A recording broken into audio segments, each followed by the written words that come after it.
እንዴት ዋላችሁ ቀብድ ማስያዝ ወይንም earnest deposit ደግሞ አራተኛው የቤት ግዢ ሂደት ነው በዚህ ቪዲዮ ደግሞ ቀብድ ምንድነው ምን ያህል ቀብድ ነው የሚያዘው መቼ ማን ጋር ነው የሚቀመጠው የቀብድ ገንዘብ ለሻጭ የሚሰጠው ገዢ የትኛውን ውል ሲያፈርስ ነው ለገዢስ የሚመለስለት ምን አይነት ሁኔታዎች ሲኖሩ ነው የሚለውን ደግሞ ለማመለስ ሞክራለሁ ቀብድ ወይንም earnest money ምንድነው ቀብድ ማለት እንግዲህ ከተዋዋልነው ውል አላግባብ እንደማንወጣ እንደማረጋገጫ የሚሰጥ ገንዘብ ነው በተለይ ገዢ ውሉ ላይ ጠየቃቸው የኢንስፔክሽን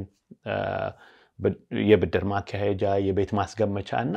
ብድሩን ጨርሶ ቤቱን ለመረካከብ የጊዜ ገደቦች የጠየቃቸውን ገደቦች በጊዜያቸው ጠብቆ እንዲፈጽም ለማስገደድ የሚሰጥ ገንዘብ ነው የምናስይዘውስ ገንዘብ ምን ያህል ነው እንግዲህ በተለመደው ቤት ግዢ የሚያዘው ቀብድ መጠን የተስማማነበትን የቤቱን ዋጋ 1% ነው 300 ሺህ ብር ቤት ቢሆን 3000 እንደማለት ነው ከዚህ በታችም ሆነ በላይ ማስያዝ ይቻላል ቀደም ባለው ቪዲዮ እንደተነጋገርነው እንግዲህ ብዙ ገዢ የሚወዳደርበት ቤት ከሆነ ግን ከዚህ በላይ ማስያዙ የተሻለ ተወዳዳሪ ሊያደርገን ይችላል መቼ ነው ቀብድ የሚላከው ቀብድ ቼክ ወይንም ክፍያ በአብዛኛው ጊዜ የሚላከው ውሉን በተፈራረምን በ3 ቀናት ጊዜ ውስጥ ነው የቀብዱ ገንዘብስ ማጋር ነው የሚቀመጠው ከደ በአሜሪካ የቤት ግዢ ሂደት ውስጥ ቀብድ የሚቀመጠው አፈራራሙ የህግ ባለሙያ ጋር ወይንም ደግሞ የሻጭ ወይንም የገዢ ብሮከር አካውንት ውስጥ ባደራ ነው ምክንያቱም ውሉን ሻጭ ወይንም ገዢ ቢያፈርስ የውሉን ሁኔታ አጣርቶ ለገዢ ወይ ለሻጩ ለመስጠት የሚቀለው ገንዘቡ እንደገላጋይ ወይንም ሶስተኛ ወገን የሚቆጠር አካውንት ውስጥ ሲቀመጥ ስለሆነ ነው የቀብዱ ገንዘብ ለሻጭ የሚሰጠው ገዢ የትኛውን ውል ሲያፈርስ ነው ወይንም የውሉን አካሎች ሲያፈርስ ነው ባጭሩ በመመለስ ውሉ ላይ የሰፈሩትን የጊዜ ገደቦች ሳይጠብቅ ከቀረ ባለፈው ቪዲዮ ላይ እንደሰራሁት ውሉ ላይ ከሚሰፍሩ 4 ከጊዜ ገደብ ጋር የተያዙ ነገሮች አሉ እነሱን እንግዲህ በምሳሌ ላስረዳ ለምሳሌ አንደኛ ኢንስፔክሽን ቤቱን በማሮ ማስመርመር ነው ውሉን በፈረመን በ5 ቀናት ውስጥ ፈጽማለሁ ብሎ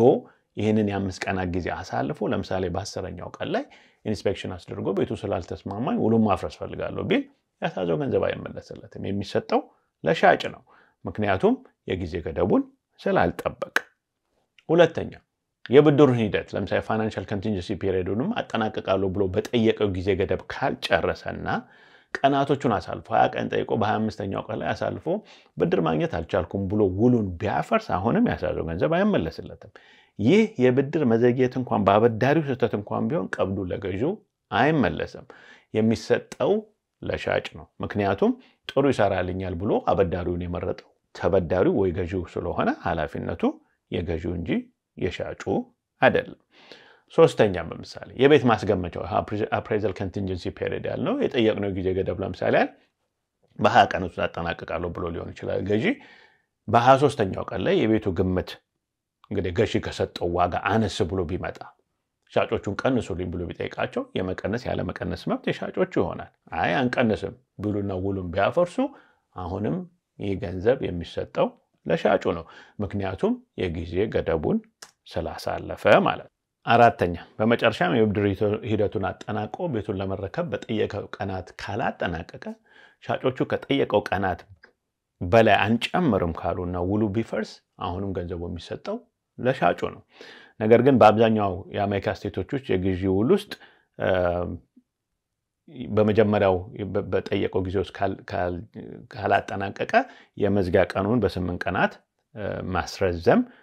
ውሉ ላይ ራሱ ይፈቅዳል ከነዚያ 8 ቀናት በኋላ ግን ቀናት መጨመርም ሆነ ያለ መጨመር የሻጭ ውሳኔ ነው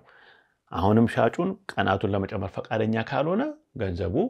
ለሻጩ እንደማካካሻ ይሰጠዋል ማለት ነው ነገር ግን እነዚህ ከላይ ተጠቀስናቸው የጊዜ ገደቦች ያልተጠበቁት በሻጭ ምክንያት ከሆነ ግን የጊዜ ገደቦቹን ማራዘም ይቻላል አሁን ደግሞ ቀብዱን ለገዢው ሊያስመልሱ የሚችሉ ሁኔታዎች ደግሞ ምን እንደሆኑ እንያቸው አንደኛ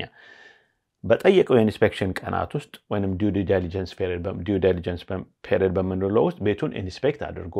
በኢንስፔክሽኑ ሪፖርት መሰረት ከሻጭ ጋር የሚደረገው ውል ለምሳሌ ድርድር ነው የዋጋ ቅናሽም ሊሆን ይችላል ወይንም ደግሞ ሻጩ በቤቱ ላይ የተገኙ ጉድለቶችን ማስተካከል ሊሆን ይችላል በእነዚህ ጉዳዮች ላይ ስምምነት ላይ ካልተደረሰ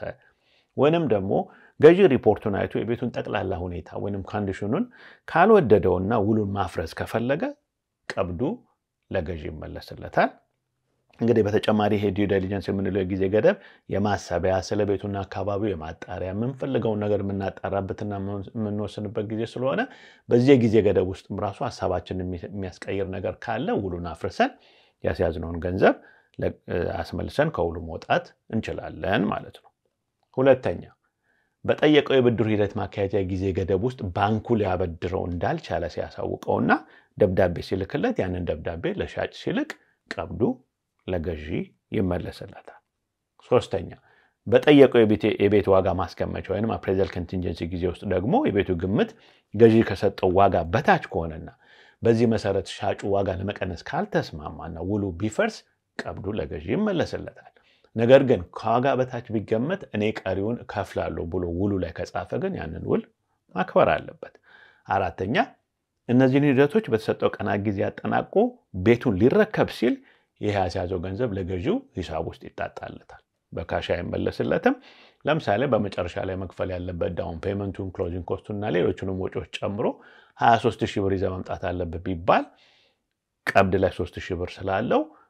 ይዞ መምጣት የሚጠበቅበት 3000 አትጣጣና 20000 ብር ይሆናል ማለት ነው። ቀብዱን ካስያዝን ተከታዩ ስራችን እንግዲህ ቤቱን ኢንስፔክሽን ማስደረግ ነው። ስለ ኢንስፔክሽን ደግሞ በሚቀጥለው ቪዲዮ ላይ እንመለሳለን። መልካም ጊዜ።